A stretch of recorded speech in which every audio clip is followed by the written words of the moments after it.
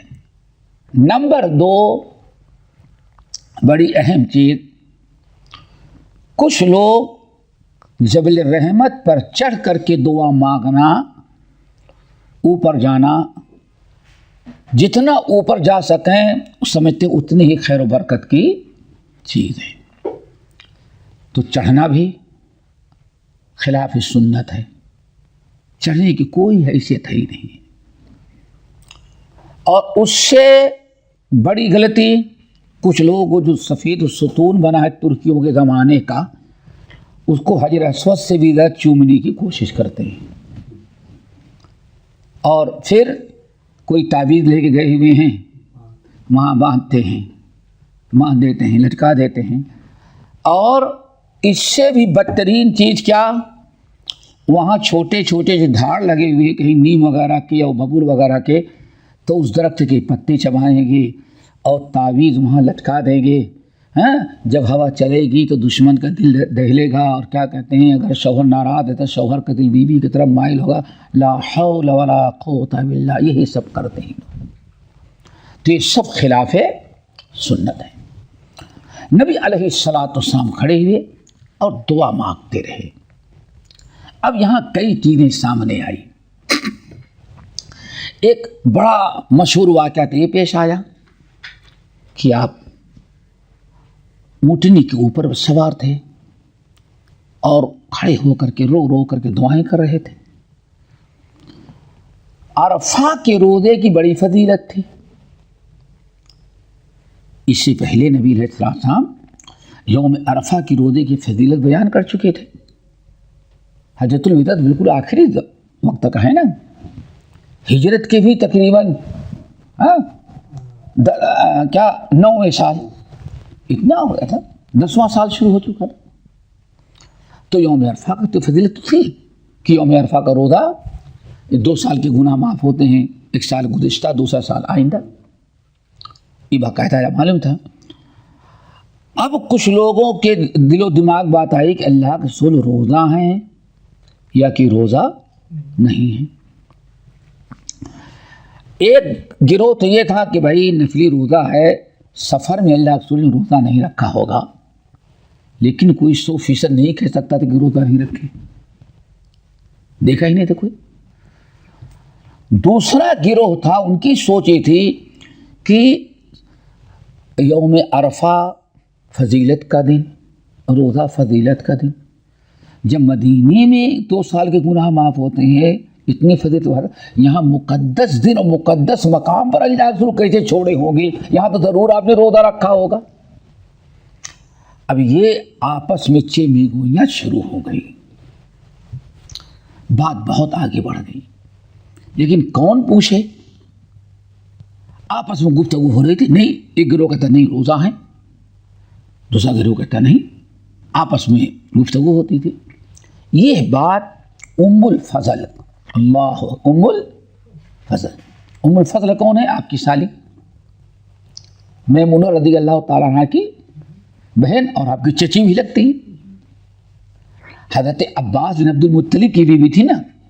حضرت فضل جو ہیں ان کی ماں تھی. تو یہ ان کو پتہ چلا، کیا بحث چھڑی ہے، آپ لوگ کیا کر رہے ہیں؟ تو کچھ لوگوں نے کہا کہ اللہ کے رسول روزہ ہیں یا کہ نہیں ہیں. کچھ لوگ کہتے ہیں کیوں نہیں روزہ ہوں گے، رکھے ہوں گے، فضیلت والا دن کیسے چھوڑیں گے. کچھ لوگ کہتے ہیں سفر میں ہیں. تو ام الفضل رضی اللہ تعالیٰ نے کہا کہ آپ لوگ لڑے نہیں، ایسا کریں، میں دودھ دیتی ہوں، پیالے میں بھر کے دودھ دیتی ہوں، لے جا کر کے نبی علیہ السلام کو پیش کرو. اگر روزہ ہوں گے تب واپس لوٹا دیں گے، اور اگر روزہ نہیں ہوں گے تو پی لیں گے. کیوں؟ اللہ رسول کبھی دودھ رد نہیں کرتے. ایک عورت کا یعنی اس کے دماغ لے جاؤ بھر کے دیں، اور لے جا کے پکڑائے۔ نبی علیہ السلام سارے لوگ دیکھ رہے تھے، اب آپ تو بیٹھے، اب تو اٹھنے پہ تھے، ہر آدمی اللہ کے رسول کو دیکھنا چاہتا تھا کہ کیا کر رہے ہیں۔ اللہ کے رسول صلی اللہ علیہ وسلم اسی اونٹنی ہی پر بیٹھے بیٹھے پی لیا، سب لوگوں نے دیکھ لیا، قیامت تک کے لیے سارا اختلاف ختم۔ ایک تو یہ نا کہ یوم عرفہ کا روزہ بہت افضل ہے، لیکن حاجی کے لیے نہیں ہے۔ بعض روایتوں کے اندر جیسے کہ آپ نے کتاب الصیام میں پڑھا ہے کہ ممانعت بھی آئی ہے۔ دوسری چیز یہ بھی یاد رکھیں کہ نبی علیہ السلام ذکر اور اذکار عبادت میں مشغول رہتے ہیں، اور آپ نے فرمایا سب سے بہترین دعا پیچھے گزر چکی ہے، یوم عرفہ کو جو تمام انبیاء نے مجھ سے پہلے مانگی اور میں بھی پڑھ رہا ہوں، لا الہ الا اللہ وحدہ لا شریک لہ، مشہور دعا آپ پڑھیں۔ اس کے علاوہ جو کچھ آپ کو مانگنا ہو مانگے، برابر الہا گریہ وزاری کے ساتھ آپ دعا مانگتے رہے۔ اور پھر آپ نے ایک بہت بڑی چیز کا اعلان کر دیا، ان الدین یسر، ان الدین یسر کے تحت آپ اونٹنی پر سوار تھے اور اسی پہاڑ کے دامن میں کھڑے دعائیں کر رہے تھے۔ آن فرمایا لوگوں دیکھو، وقفت ہاں ہونا وعرفہ کلھا موقف، میں یہاں کھڑا ہو کے دعا مانگ رہا ہوں، وقوف کیا ہے میں نے۔ ہر آدمی کو یہیں آنا ضروری نہیں، پورے عرفات کو اللہ نے وقوف کا عرفہ کا وقوف کا کے لیے اجازت دے دیا ہے، یعنی یہیں کھڑا ہونا ضروری نہیں، وقف تو ہاں ہونا وعرفہ کلھا موقف، میں یہاں وقوف کر رہا ہوں، پورا میدان عرفات جو ہے وقوف کی جگہ ہے، جہاں بھی جو چاہے آ جائے، کھڑا ہو جائے، بیٹھ جائے، سواری پہ ہو رہا پیدل، وہیں اس کا وقوف ہو جاتا ہے۔ یہ پھر نبی علیہ السلام کے فرمان کے مطابق، اشارے کے مطابق بعد میں عرفہ کہاں سے کہاں تک کہا جاتا تھا، حکومت نے اس کی حدود قائم کر دی ہیں اور باقاعدہ بورڈ لگا دیا ہے کہ یہی حد ہے، اس کے باہر اگر کوئی وقوف کیا تو حدود عرفات سے باہر۔ الحمدللہ نبی علیہ السلام نے تمام قیامت تک آنے والی حجاج کی آسانی کے لیے، ورنہ ایک چھوٹی سی جگہ میں کہاں کتنے لوگ ٹھہر سکتے تھے، رمی جمرات میں کیسی بھیڑ ہو جاتی ہے، حجر اسود کے بوسہ میں کیسے، لیکن اللہ نے اتنا آسانی کر دی کہ کوئی کسی کو پریشانی نہیں ہوتی۔ یہ یہاں سے ایک بات واضح ہو گئی، وہ یہ کہ نبی علیہ السلام نے خیمہ کہاں لگایا گیا تھا؟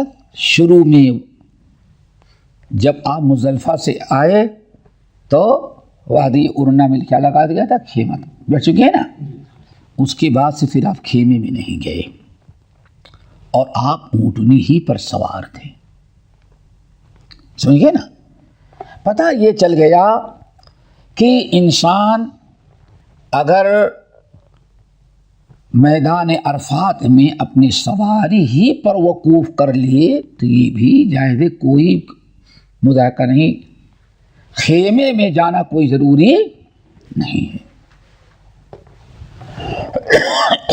سمجھ گئے نا۔ کیوں؟ نبی علیہ السلام نے اونٹنی پر سوار ہی وقوف کیا ہے، تو بعض اہل علم نے کہا کہ سواری پر بیٹھ کر ہی وقوف کرنا افضل ہے، سمجھ گئے نا۔ اور آپ وقوف کب تک کرتے رہے، کتنی دیر تک آپ نے وقوف کیا، اس کو ذرا دیکھیں۔ فلم یزل واقفا، فلم یزل عبارت ملی، جہاں آپ نے دیکھا تو اس سے آگے ذرا دیکھیں، فلم یزل، ہم پڑھتے سمجھ میں آئے دیکھا، دیکھو، ثم اذن، اذان دی گئی، ثم اقام، پھر اقامت کہے گی. فصلی الظہر ثم اقام، 2 رکعت ظہر پڑھی گئی. ثم اقام، پھر اقامت کہی گئی، یہی ہے نا. فصلی العصر، 2 رکعت عصر کی نماز پڑھی. ولم یصلی بینہما شیئا، ان دونوں کے درمیان کوئی نماز نفل نہیں پڑھی، صرف فرض پڑھیں. ثم رکب، پھر آپ نماز اور خطبے سے فارغ ہونے کے بعد راکبہ یعنی اپنی سواری پر بیٹھ گئی، اونٹنی، ٹھیک ہے نا. ثم اتی الموقف، پھر موقف آئے، جبل رحمت کے آگے دیکھو. فجعل بطن ناقته القصوى الى الصخرات، آپ نے اونٹنی کو کھڑا کیا کس طرح سے؟ جو پہاڑ جبل رحمت ہے اس کا اونٹنی کا پیٹ اس کی طرف، یعنی اونٹنی کا بھی چہرہ کدھر تھا؟ کھانے کعبہ کی طرف، بطن سے کھڑی ہو گئی. جب وجعل حبل المشاة بین یدیہ، اور چھوٹے چھوٹے پہاڑ جو راستے جس پر چلتے تھے پیدل چلنے کے لیے جو بنا ہوا تھا، آپ وہیں کھڑے ہوئے. واستقبل القبلۃ، اور کس دعا کے لیے کیا کیا آپ نے؟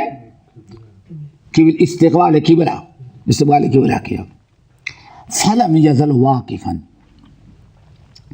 آپ برابر وقوف کرتے رہے، برابر وقوف کرتے رہے، یعنی دعا وغیرہ میں مشغول ہے. اللہ اکبر. اور آج کیا ہوتا ہے؟ آج سب سے بڑا عیب جو ہے، میں سمجھتا ہوں 90% لوگ وقوف عرفہ کا کیا مطلب سمجھا ہے. میں نے جو تجربہ کیا ابھی آخری حج میں بھی، نماز ہوگی، نماز کے بعد دعا ہوگی. عرفات میں امام تو دعا کر دیتا ہے، لیکن جو خیموں کے اندر لوگ اپنے اپنے خیموں میں جو جماعت کرتے ہیں تو ان کا وقوف عرفہ کیا ہے؟ کھائیں گے، پئیں گے، کھانے پینے کے لیے بیل ہے، آئس کریم کھانے کے لیے باہر جاتے رہیں گے، فوٹو لیتے رہیں گے، مووی تیار کرتے رہیں گے. نماز ہوگی، اور یہ بھی بڑی بدنصیبی ہے کہ وہاں بھی نہیں، ہمارے امام کے نزدیک ایسی نماز جائز نہیں. جمع تو جانے تو پوری 4 رکعت پڑھتے ہیں وقوف لوگ، 4 رکعت. ہمارے امام کی حال ہے.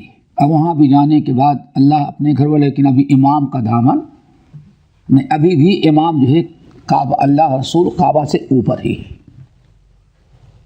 ایک تقلید کی نحوست. اور وہاں جو مولوی ہوتا ہے ان کا نہیں، وہاں ان کا نماز کا وقت، ابھی ہمارے نماز کا وقت نہیں ہوا ہے، کیوں؟ ان کے یہاں دیر. اب نماز پڑھیں گے، نماز پڑھ کر کے وہ اجتماعی دعا کریں گے. دعا کرنے کے بعد بس گلے ملیں گے. اب اس کے بعد غروب آفتاب تک ان کا کوئی ذکر، پورا مشغلہ فوٹو تیار کرنے میں، مووی تیار کرنے میں، کھانے میں، پینے میں، گھومنے میں، بات کرنے میں، ٹہلنے میں. اور آج تو کیا کہیں گے، وہ کون سی فیس بک، کون سا فیس بک نہیں، کیا کہتے ہیں، ویڈیو کال، ویڈیو، بس ویڈیو کال. اور میں یہاں ہوں تو ہاتھ ہلاؤں کو دیکھ لینا. اللہ، ٹی وی کھول کے یہاں بیٹھے اور وہاں وہ اپنا پروگرام چلا رہے ہیں. بس وہی اجتماعی دعا مانگ لیا. اب اس کے بعد کوئی عبادت ان کو سمجھتے وقوف عرفہ کا تھا، حالانکہ وقوف عرفہ اب شروع ہوا. فلم یزل واقفا. اس لیے آپ تمام حضرات کو ہم ایک بات بتاتے ہیں، اگر میدان عرفات میں یا حج کے موقع پر عبادت آپ کو کرنی ہے تو آپ ساتھیوں کا ساتھ چھوڑ دیں. یہ ان چیزیں ہیں. آپ ایک کنارے ہو جائیں، موبائل بند کر دیں، بیٹھ کر کے زندگی میں پتہ نہیں ایک مرتبہ گئے ہیں, آنا دوبارہ نصیب ہو یا نہ. انسان صرف اللہ صرف کھانے پینے اور مووی تیار کرنے میں اسی میں سارا ٹائم پاس کر دیتا ہے. حالانکہ اب شروع ہوا ہے, وہ جس کو ختم سمجھا وہی اصل میں شروع ہوا ہے. تو سب سے آسان ہم نے اندازہ لگایا ہے, آپ وہ بھیڑ بھاڑ چھوڑ دیں, کہیں ایک کنارے آپ بیٹھ جائیں, کچھ نہیں واللہ خیمے کے باہر بھی چلے جائیں, دھوپ کم ہو جاتی ہے, درخت لگے ہوئے کہیں بیٹھ کر کے آپ اپنے سے عبادت کریں. اجتماعی عبادت میں وہ مزہ آپ کو نہیں آئے گا جو اکیلے آپ کو پتہ نہیں کیا کیا ضرورت ہے, توبہ ہے, استغفار ہے. اللہ سوائے دنیا پر آیا ہے مغفرت کرنے کے لیے, اور ہم کو مغفرت کرتے ہوئے نہ پائے, ہم کو کھیلتا مووی بناتے ہوئے لوگوں سے بات کرتے ہوئے پائے. تو سب سے آسان طریقہ کیا ہے, آپ ایک کنارے ہو جائیں, ساتھ چھوڑ دیں, خیمے ہی میں ایک کنارے یا خیمے سے نکل کے کہیں بازو میں بیٹھ جائیں. بہت ساری جگہ رہتی ہے. خیمہ ایک تو سرکاری ہوتا ہے اور دوسرا معلمین کا ہوتا ہے. جیسے ہم گئے تو حکومت کے مہمان تھے, تو ہمارا تو سب حکومت کی بس ہائی کلاس کی اور کیا کہتے ہیں خیمہ شاہی لگا ہوا ہے کھانے کا پینے کا. لیکن دوسرے جو ہوتے ہیں ان کا بھی خیمہ ہوتا ہے, معلمین کا. چونکہ گرمی وغیرہ میں کہاں, پھر تو سب بڑی پریشانی کیا ہے, ایک آدمی غائب ہو گیا تو ملے گا کہاں. تو اسی لیے سوچتے ہیں کہ ایک جگہ ہے اپنا اپنا. لیکن بہت بڑی آبادی وہاں کے جو لوگ رہتے ہیں وہاں خیمہ نہیں لگاتے. جیسے وہاں کے مقیمین یا لیبر وہ آ کر کے اپنا ویسے بغیر خیمے کے وقت گزار لیتے ہیں. تو ہر اعتبار سے کوتاہی ہوتی ہے. یہ جملہ یاد رکھیں, فلم یزل واقفا, اللہ کے نبی علیہ السلام نماز پڑھا کے گئے تو جب تک سورج نہیں غروب ہوا آپ اللہ تعالیٰ کی عبادت ہی کرتے رہے. جتنا وقت آپ کو ملا ہے آپ بیٹھ کر کے اللہ تعالیٰ کی عبادت کریں. اس چیز کا خاص خیال رکھیں, ورنہ یہ بہت وقت اس سلسلے میں ضائع ہوتا ہے. یہ بات میں نے یہاں سے کہا دے گا, فلم یزل واقفا حتی غربت الشمس. جو ٹی وی میں دیکھتے ہیں وہ جو نماز جو خطبہ دیتے ہیں وہ جو مسجد میں نماز پڑھتے ہیں, تو وہ لوگ جو ہے وہ میدان عرفات کے اندر میں ہیں یا صرف مسجد سے ان کو پھر واپس عرفات میں جانا پڑتا ہے, کیا ہے؟ اصل مسجد جو ہے مسجد نمیرہ جو ہے عرفات جس کو مسجد نمیرہ, چونکہ اس وادی کا نام نمیرہ تھا اور وہیں اللہ رسول نماز پڑھے تھے, وہیں مسجد بنائی گئی تھی. تو وہ مسجد جو تھی پوری عرفات کے باہر تھی. ایسے ملے ہوئے باہر تھے. لیکن اب جو مسجد بنی ہے, جو توسیع کی گئی, اب توسیع کرنے کے بعد اگلا حصہ تو اس کا کچھ حدود عرفات سے باہر ہے, لیکن پیچھے ہی چونکہ قبلے کی طرف تو جگہ نہیں تھی, وہ تو عرفات سے باہر ہے. مسجد بنائیں گے تو اور ادھر چلے جائیں گے, تو یہ مسجد پیچھے کی طرف بڑھائی گئی.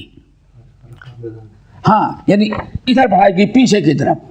تو میدان عرفات میں بہت سارا حصہ مسجد کا میدان عرفات میں آ گیا. دیکھیں, اگر مسجد جو ہے حدود عرفات والی جو بعد والی وہاں بیٹھ کے دعا کرے گا تو کر سکتا ہے, لیکن چانس کم ملتا ہے. اور اللہ رسول نے چھت کے نیچے کیا باہر ہی وقوف کیا, نکل جائے, لیکن اگر کرے گا تو ہو جائے گا وقوف. تو وہاں سے اب جب نکل جائیں گے تو بہت بڑا پھیرا پورا میدان. پھر وہاں اپنا اپنا کچھ پرائیویٹ خیمے ہوتے ہیں, کچھ حکومت کے ہوتے ہیں, کچھ معلمین کے ہوتے ہیں. یہ پہلے پہنچ گئے ہیں, 2-4 چادر جگہ درخت وغیرہ مل گیا, 2-4 چادر لگا کر کے انہوں نے اپنے دوست احباب کے لیے بنا رکھا تھا کہ دھوپ سے بچ جائیں. لیکن یہ ہے کہ کہیں بھی رہے وہ عبادت میں مشغول رہے. سمجھ گئے نا, فلم یزل واقفا حتی غربت الشمس. آپ برابر وقوف کا مطلب وہاں ٹھہرے رہے, دعائیں کرتے رہے, آپ کو بھوک لگی ہے، کھانا پینا ہے، حاجات ہے، اس کی کوئی مانیت نہیں ہے، لیکن فضول اپنا وقت ہے ضائع نہ کریں، تلاوت کریں. یا میں کہتا ہوں سب سے افضل دعا لا الہ الا اللہ وحدہ لا شریک، پڑھتے رہیں توبہ استغفار.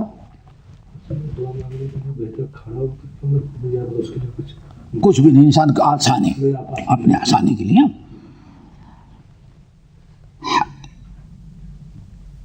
وَذَهَبَتْ، یہاں تک کہ سورج غروب ہو گیا. وَذَهَبَتِ الشُّفْرَةُ قَلِيلًا، اور زردی بھی، پیلا پن وہ دیکھتے ہوں گے غروب ہونے کے پہلے ہی سے پورا پیلا ہو جاتا ہے. ہاں اللہ تعالیٰ نے بہت، کبھی پلین وغیرہ ہو، سمت نہ معلوم ہو تو صبح شام میں پتہ چل جاتا ہے کہاں، نیچے سے زیادہ پیلا پن نظر آتا ہے وہاں، بہت خوبصورت. صبح بھور میں بھی پیلا، سورج نکلنے کے پہلے، اور رات کو غروب. تو جب سورج غروب ہو گیا یہاں تک کہ پیلا پن بھی کچھ چلا گیا، یہاں تک کہ ٹکیا جو ہے وہ کرس، وہ کیا ہے، بیچ کی ٹکیا بن جاتی نا سورج غروب ہونے کے پہلے وہ پیلا پیلا بالکل سی ٹکیا بن جائے، اسے کرس کہتے ہیں. ٹکیا جو ہوتا ہے نا، یہ دوا گیا اس کو ٹکیا کہا جاتا ہے. سورج غائب ہوگا ٹوٹل، ٹھیک ہے نا. دفع، اب آپ وہاں سے دفع ہوئی، واپس ہونے لگے. اردو میں بولتے رہے دفع ہو جاؤ، ہاں یہی دفع. اب وقوف عرفہ کا وقت ختم ہو گیا. اب وقوف عرفہ کا وقت کب ختم ہوا؟ سورج غروب ہونے کے بعد. جی جی جی، یہ بتا رہے ہیں نا کون؟ جابر بتا رہے دفع، اسی لیے ماضی کیسے گایا، اللہ کا رسول واپس ہو گئے. ہاں وقت شنق للقصواء الزمام، اور آپ قصوا، آپ کی اونٹنی تھی نا، آپ اپنی اونٹنی قصوا کی نکیل جانتے ہیں نا، دیکھا کبھی نہیں دیکھے؟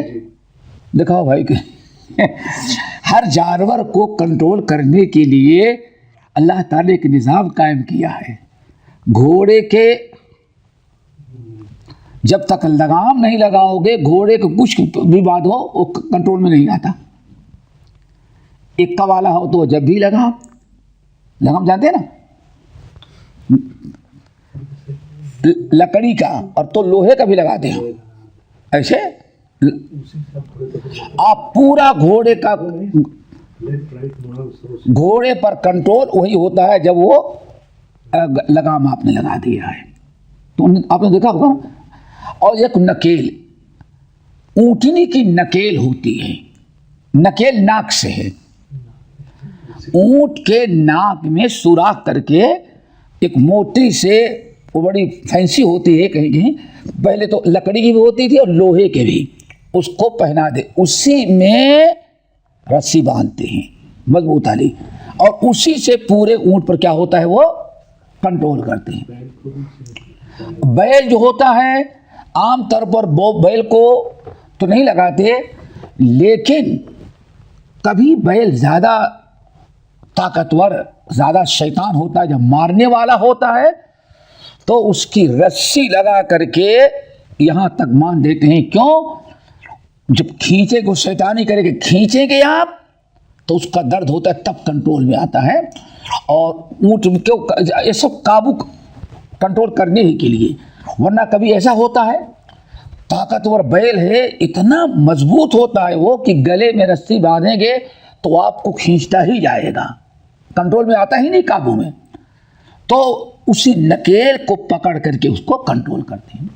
تو نبی علیہ السلام کی اونٹنی کی جو نکیل تھی، شنا، ہاں نہیں کھینچ رہے تھے، ہاں. وقت شنق للقصواء الزمام، زمام کے معنی نکیل، اور قصوا اونٹنی کی نکیل خوب آپ نے ٹائٹ کر رکھی تھی، کھینچ رکھی تھی، سمجھ گئے نا، ٹائٹ رکھی تھی. حتی حتی ان رأسها لیصیب مورۃ رحلہ، یہاں تک کہ اتنے زور سے کھینچتے تو ایک رحل ہوتی ہے. اب کبھی کیا بتائیں، وہ سب دکھانا پڑے گا. اونٹ پر بیٹھنا بہت مشکل ہوتا ہے. بیٹھنے کی جگہ ہوتی کوہان ہوتی ہے، وہاں بیٹھ نہیں سکتے. اور وہ عجیب اونٹ، کہا جائے اونٹ تیری کون سی کل سیدھی، اونٹ کا کوئی وہ تو سیدھا ہے ہی نہیں. اب یہ ایسے ہے، یہ پورا ٹیبل، اونٹ آگے جائیں تو ڈھلان گریں، پیچھے جائیں تو پیچھے گریں، عجیب سے بناوٹ ہے. اور بیچ میں بیٹھیں گے تو وہ ٹیلا جیسے بنا ہوا ہے، اس میں بیٹھ نہیں سکتے، کوئی چانس ہی نہیں. آگے بیٹھے تب منہ کے بل جائیں اور پیچھے بیٹھے تو پیٹھ کے بل گر جائیں. اونٹ کے پیٹھ پر ٹھہر ہی نہیں سکتے. اللہ تعالیٰ نے اس کے ایک نظام رکھا، اونٹ کی کوہان. کبھی کبھار بر صغیر میں جو قبر بنائی جاتی ہے دفنانے کے بعد، دیکھے ہوں گے. اب ہمارے علاقے میں تو نارتھ میں، ساؤتھ میں جا سکتا ہے. قبر جو ہوتی ہے دفنانے کے بعد جب مٹی ڈالتے ہیں تو بیچ میں تھوڑی سی مٹی اٹھا دیتے ہیں، بالکل پلین نہیں رکھتے. قبر ساری مٹی ڈالیں گے تو چاروں طرف سے برابر ہوگی، لیکن بیچ میں اللہ رسول فرماتے اس طرح سے تھوڑا سا اونچا بنا دو.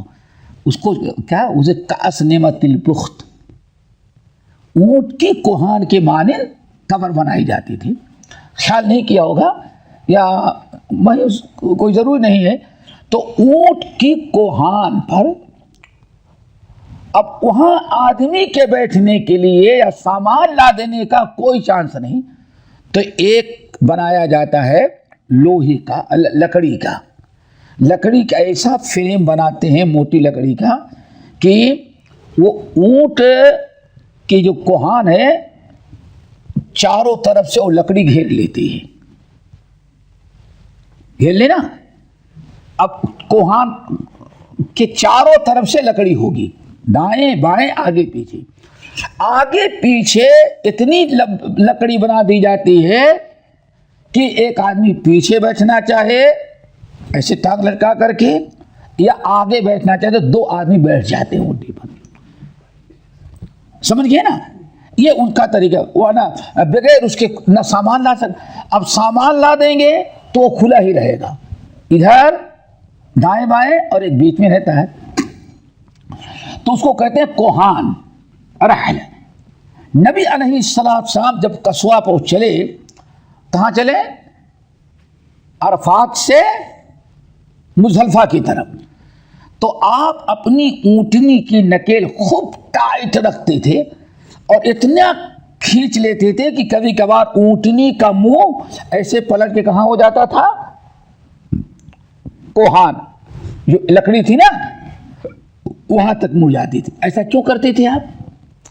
بھیڑ بھاڑ میں تاکہ اونٹنی کسی پر چڑھ نہ جائے. کنٹرول. آج آپ بریک لگائیں گے نا تو سمجھو وہی ایک قسم کا بریک لگا کے اللہ رسول چل رہے تھے. نکیل ٹائٹ رکھتے تاکہ اونٹنی تیز جا نہ سکے. اور کبھی کبھار کہتے اتنے زور سے آپ اتنی ٹائٹ کھینچ کر دیتے تھے کہ اونٹنی کا منہ بالکل مڑ کر کے وہ جو کوہان ہوتی ہے جو وہاں لکڑی رکھی تو بیٹھنے کی سیٹ سمجھ جاؤ سیٹ کی طرف ہو جاتی تھی تاکہ رفتار اس کی ختم ہو جائے، کسی کو دیکھ کر کے کچھ حملہ نہ کر سکے. بہت ساری چیزیں ہوتی.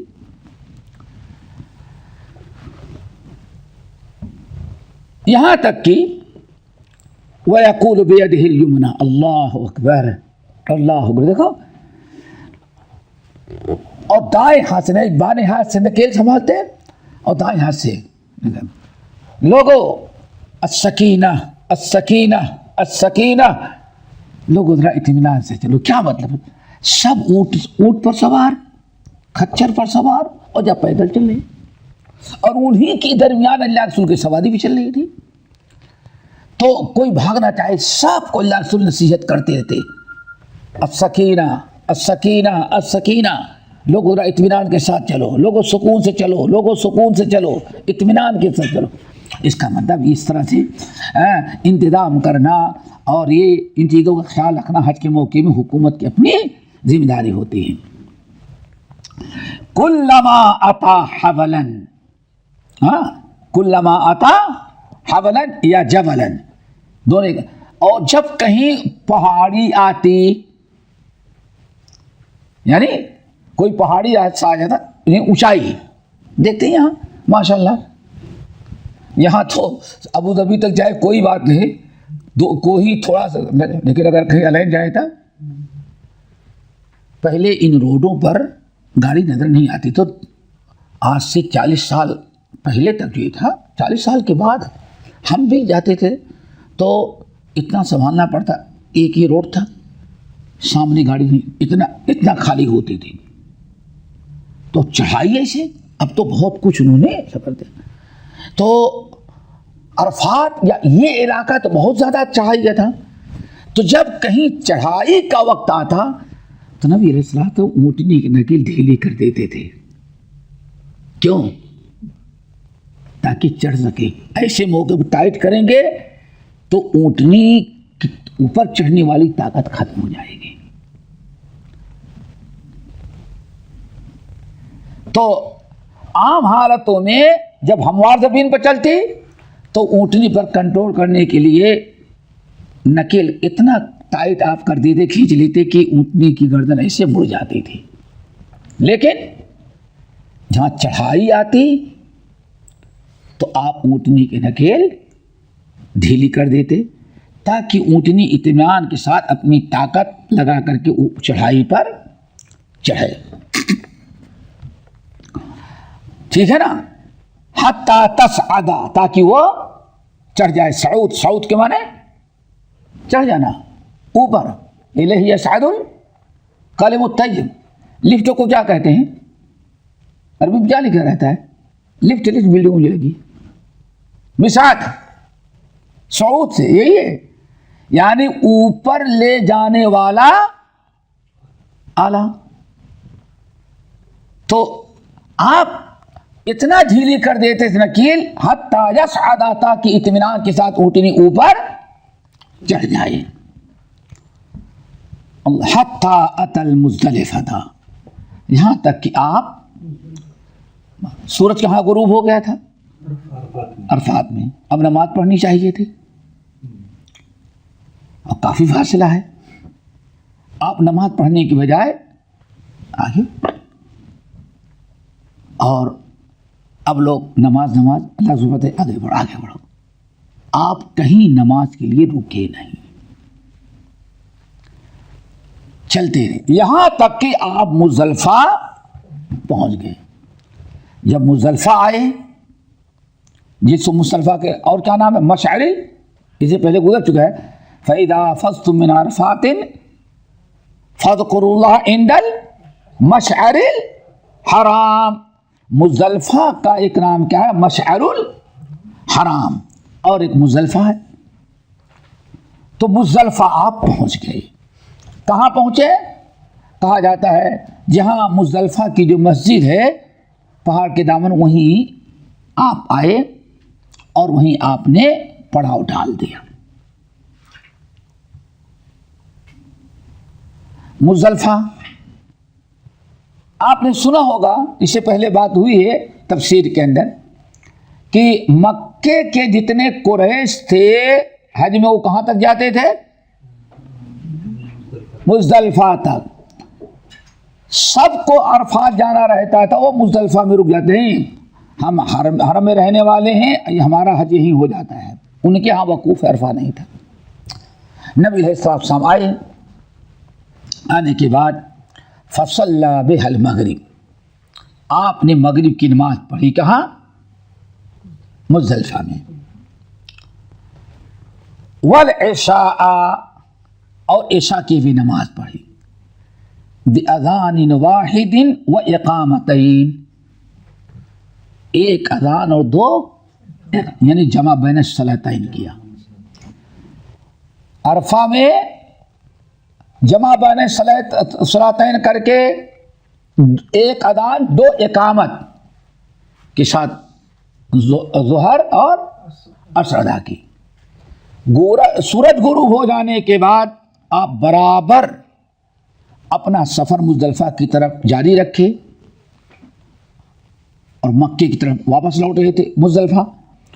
مزدلفہ جب آپ پہنچ گئے تو وہاں آپ نے ایک اذان 2 اقامت کے ساتھ مغرب اور عشاء کی نماز ادا کرائی. ٹھیک ہے نا. وَلَمْ يُسَبِّحْ بَيْنَهُمَا شَيْئًا، ان دونوں کے درمیان آپ نے کوئی تسبیح تہلیل نوافل وغیرہ کچھ نہیں پڑھی. ثُمَّ اضْطَجَعَ، پھر آپ لیٹ کے آرام کیے.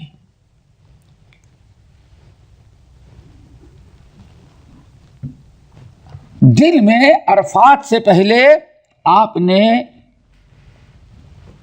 وادی ارنا میں خیمہ لگایا گیا تھا، وہاں آپ نے آرام کیا تھا، اور رات کو واپسی میں کہا مزدلفہ میں آپ نے رات گزاری. دن عرفات میں 9 کا دن عرفات میں، اور 9 کے دن کی بعد جو رات ہوئی تو کون سی تھی؟ 10 کی، عید الاضحیٰ کی رات 10 کی. آپ نے وہ رات مزدلفہ میں گزاری اور آپ لیٹ کے آرام کیے. کوئی نفلی عبادت اس دن آپ نے نہیں کیا. حتی طلع الفجر، آپ آج کی رات کب تک عبادت آرام کرتے رہے؟ فجر تک. تہجد کی نماز وغیرہ نہیں پڑھی آپ. حتی طلع الفجر، آپ نے خوب آرام کیا. فصلى الفجر حين تبين له الصبح بأذان وإقامة، جب فجر کا وقت ہو گیا، اس زمانے میں گھڑی تو نہیں تھی، مشرق کی طرف دیکھ کر کے اندازہ لگاتے تھے.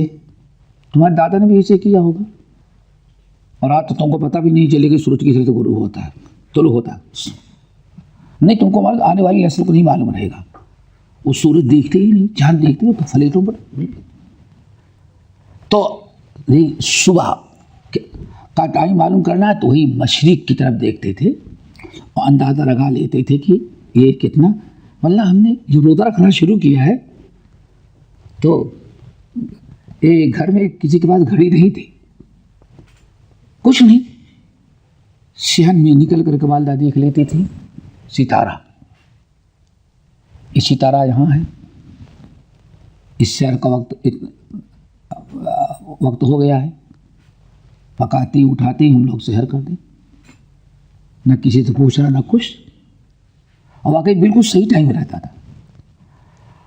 اور ٹرین پکڑنا ہے، سواری، ٹرین کتنے بجے ہاتھ گزرتی تو وہ بھی وہی بتاتی کہ آپ ٹرین کا وقت آ گیا ہے. یہی سب تھا. یہ دیہات پرانے لوگوں کو بڑا تجربہ تھا. ظہر کا نماز وقت ہو گیا ہے، نہیں ابھی نہیں ہوا ہے، تھوڑا سا باقی. اللہ اکبر، آج تو دیکھیں گے، نہیں گھڑی لاؤ تب دیکھ بتائیں گے. سب ختم ہو گیا. پورا ویسے دیکھتے تھے. ہمارے والد گھڑی کسی نے لا کر کے کلکتہ سے دے دیا تھا. میں نے بتایا پورے گاؤں میں ایک ہی گھڑی تھی، تو وہ چابی والی تھی. تو والد صاحب اس کو سوچتے بار بار چابی دے کے زیادہ استعمال کرے تو ختم ہو جائے، کون لا کے کہاں ملے گی گھڑی. تو والد صاحب اس کو کبھی تھوڑا سا پہنتے پھر اس کو رکھ دیتے تھے. اب گھڑی بند ہو جائے، چابی والے نہیں دیکھو گے، اور 24 گھنٹے بند ہو جاتی تھی. تو ملاتے کیسے تھے؟ جب دوبارہ چالو کرنا ہے تو وہی ستارہ یا سورج دیکھ لیتے، اتنا بجا ہوگا میرا بس، وہی سے ٹائم سے شروع ہو جاتا تھا. بس 11 بج گئے ہوں گے، 11 کا نمبر ڈال دیا، گھڑی چل رہی ہے. تو نبی علیہ السلام کوئی اس وقت ٹائمنگ کا انتظام نہیں تھا. آپ اٹھے، سوئے، دیکھا کہ صبح ہو گئی ہے. آپ نے لوگوں کو اعلان کیا، ایک اذان ہوئی، اقامت ہوئی، اور باجماعت آپ نے نماز فجر ادا کرا دیا. دیکھیں، فصل الفجر حین تبین له الصبح، جب آپ نے دیکھا کہ فجر کا وقت ہوگا، صبح ہو چکی ہے، تو ایک اذان اور اقامت کے ساتھ آپ نے نماز پڑھا دی. فجر کی نماز پڑھائی باجماعت. ہو گئی بات. سورج تو ابھی طلوع نہیں ہوا ہے, یاد رکھیں نا, سورج طلوع نہیں ہوا ہے, نماز پڑھائی, ثم رکبا, پھر آپ سوار ہو گئے, سوار ہو گئے, حتی اتی المشعر الحرام, یہاں تک کہ آپ مشعر الحرام آ گئے. جب آپ عرفات سے مینا کی طرف آنے لگیں گے, مکے کی طرف, تو جیسے عرفات پورا ہوگا پھر سب سے بڑی جگہ مزدلفہ آئے گی. مزدلفہ نا, ہاں مزدلفہ. اس کے بعد مینا, مینا کے بعد مکہ. تو آپ جب چلیں گے تو آج جو راستہ بنا ہوا ہے مزدلفہ پہنچیں گے تو آپ کی لیفٹ سائڈ آپ دیکھیں گے پہاڑی نظر آئے گی, اسی پہاڑی کے نام مشعر الحرام. نبی علیہ السلام نماز فجر ادا کرائے ہیں, اور ادا کرانے کے بعد جیسے عرفات میں ظہر اور عصر اور خطبہ تمام چیزوں سے فارغ ہونے کے بعد سواری پر بیٹھے, کہاں گئے؟ جبل رحمت پر گئے, جبل عرفات گئے, جبل رحمت. بالکل ایسے ہی نبی علیہ السلام جیسے وہاں وہ ایک مشعر ہے حق, یعنی حج کے مقامات میں سے کیا ہے؟ جبل عرفات یا جبل رحمہ. ایسے ہی مزدلفہ میں مشعر الحرام ہے. آپ بیٹھے, جیسے وہاں سواری بیٹھ کے چلے گئے, پورے چلے گئے تھے, ایسے ہی نبی علیہ السلام فجر کی نماز پڑھانے کے بعد سواری پر بیٹھے اور مشعر الحرام چلے گئے, پہاڑ کے دامن میں چلے گئے. ہاں, پہاڑ کے دامن میں گئے اور وہاں جانے کے فاستقبل القبلۃ, دعا کے لیے آپ نے کہا قبلے کی طرف. آگے یاد رکھیے گا, نبی علیہ السلام نے حج کے موقع پر جہاں خصوصی طور پر کھڑے ہو کر کے دعا مانگی ہے وہ 5 ہیں, وہ 5 ہیں. ہاں, کتنا ہے؟ 5. نمبر 1 عرفات, دیکھ لیں نا. نمبر 2 مزدلفہ. نمبر 3 جمرۃ الکبریٰ مارنے کے بعد, یعنی جس کو کہتے ہیں شیطان مارنا, رمی جمرات. 3 ہو گئے نا. نمبر 4 صفا. نمبر 5 مروہ. مخصوص مقام جہاں ہاتھ اٹھا کر کے آپ نے گریہ وزاری کے ساتھ دعائیں کی ہیں وہ یہ 5 مقام ہیں. کون؟ عرفات, مزدلفہ یعنی عرفات, جبل رحمت, مزدلفہ, مشعر الحرام, مینا, جمرۃ الکبریٰ اور صفا اور مروہ. یہ 5 مقامات ہیں جہاں آپ نے بہت ہی گریہ وزاری کے ساتھ ہاتھ اٹھا کے لمبی دعائیں کی ہیں. ابن القیم رحمۃ اللہ علیہ زاد المعاد فی ہدی خیر العباد میں کہتے ہیں 5 مقامات ہیں جہاں اللہ رسول نے بڑے دل لگا کر کے دعا مانگی ہے. تو آپ گئے مشعر الحرام اور ہر جگہ کیا قبلہ رو ہوئے, فاستقبل القبلۃ, قبلہ رو ہوئے. اور پھر آپ دعا کرنا شروع, فدعا ہو, اللہ تعالیٰ سے دعائیں کی. وکبرہ, اللہ کی خوب کبریائی بیان کی. وحللہ, تحلیل یعنی اللہ تعالیٰ کی توحید خوب بیان کی. فلم یزل واقفا حتی اسفر جدا, برابر آپ دعا کرتے رہے یہاں تک کہ صبح خوب روشن ہو گئی. صبح خوب روشن ہو گئی. یہ آپ نے وہاں دعائیں کی. اور ہر جگہ دعا میں دیکھیں توحید کا بہت ہی زیادہ. یہاں ایک چیز یاد رکھیے، عام طور پر علماء بھی اس کو بیان نہیں کرتے، ادھر اس کو غور سے یاد سنیں اور یاد رکھیں. مزدلفہ میں عام طور پر لوگ مبیت مزدلفہ کہتے ہیں، بس یعنی مزدلفہ میں وقوف یعنی رات گزارنا. اسی لیے لوگ رات گزارے اور چلے، کچھ لوگ تو ٹھہرتے ہی نہیں. تو مزدلفہ کے متعلق دو چیزیں ہیں، ان کا یاد رکھیں. اور لوگ ایک ہی چیز سمجھتے ہیں، اس کو اچھی طرح سے یاد رکھیں.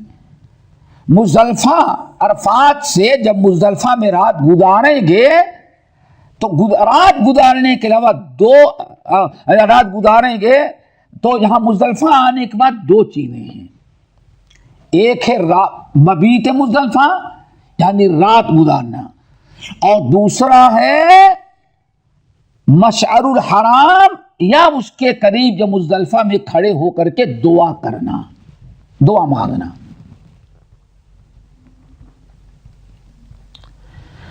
اللہ تعالی نے ارشاد فرمایا فَإِذَا أَفَضْتُم مِّنْ عَرَفَاتٍ فَاذْكُرُوا اللَّهَ عِندَ ماشاء اللہ حکم دے رہے ہیں کہ ایسا نہیں کہ سیدھے نکل جاؤ، مشعر الحرام پر پہنچ کر کے دعائیں کرو. تو نبی علیہ السلام رات گزارے، عشاء اور مغرب کی نماز پڑھی، رات گزارے اور فجر کی نماز اول وقت پڑھائے. پھر آپ مینا کی طرف آنے کے بجائے سواری پر بیٹھ کے اونٹی میں کہاں گئے آپ؟ مشرق. اور وہاں آپ دعا مانگتے اور دیر تک دعا حتی اسفر جداً، یہاں تک کہ صبح بہت زیادہ روشن ہو گئی. سورج نہیں ہوا، سورج طلوع نہیں ہوا. یہ فرق ہے. مزدلفہ کا عرفات کا وقت کیا ہے؟ غروب شمس کہاں ہونا چاہیے؟ عرفات میں. یہ نقطہ یاد رکھنا. مزدلفہ میں رات گزارنی ہے لیکن سورج طلوع ہونے کا انتظار نہیں کرنا ہے. سورج طلوع ہونے کے پہلے پہلے وہاں سے نکل جانا ہے. فرق محسوس ہوا؟ دیکھیں نبی علیہ السلام فجر کی نماز پڑھا کے کہاں گئے؟ مشعر الحرام گئے. مشعر الحرام گئے نا، اور وہاں آپ دعا کا فاستقبل القبلۃ فدعاہ وکبرہ وحلل فلم یزل واقفا حتی اسفر جدا. برابر آپ دعا مانگتے یہاں تک کہ صبح خوب روشن ہو گئی. پھر سورج طلوع ہونے کے پہلے فدفع قبل ان تطلع الشمس، سورج طلوع ہونے کے پہلے پہلے آپ مزدلفہ سے روانہ ہو گئے. تو وہاں عرفات میں سورج غروب ہونے کے بعد نکلنا ہے، لیکن مزدلفہ میں اس کے برخلاف سورج طلوع ہونے کے پہلے نکل جانا ہے. میرا خیال ٹائم ہو گیا. انشاءاللہ ابھی ہو سکتا ہے ساتھیوں ذرا کچھ لگتا ہو کہ بہت لمبا ہو گیا، حدیث بہت لمبی ہے، اس لیے ٹائم ہے. انشاءاللہ اگلے میں ختم ہو جائے گا. اللہ تعالیٰ ہم سب کو عمل کی توفیق نصیب فرمائے اور سب کو اللہ تعالیٰ حج اور عمرے کی توفیق دے اور ایسا حج کرائے جو نبی صلی اللہ علیہ وسلم کی اتباع کے مطابق ہو. اللہ تعالیٰ ہم سب کو اپنے گھر کا اور ان مقامات مقدسہ اور مشاعر حج کے دیدار کرائے.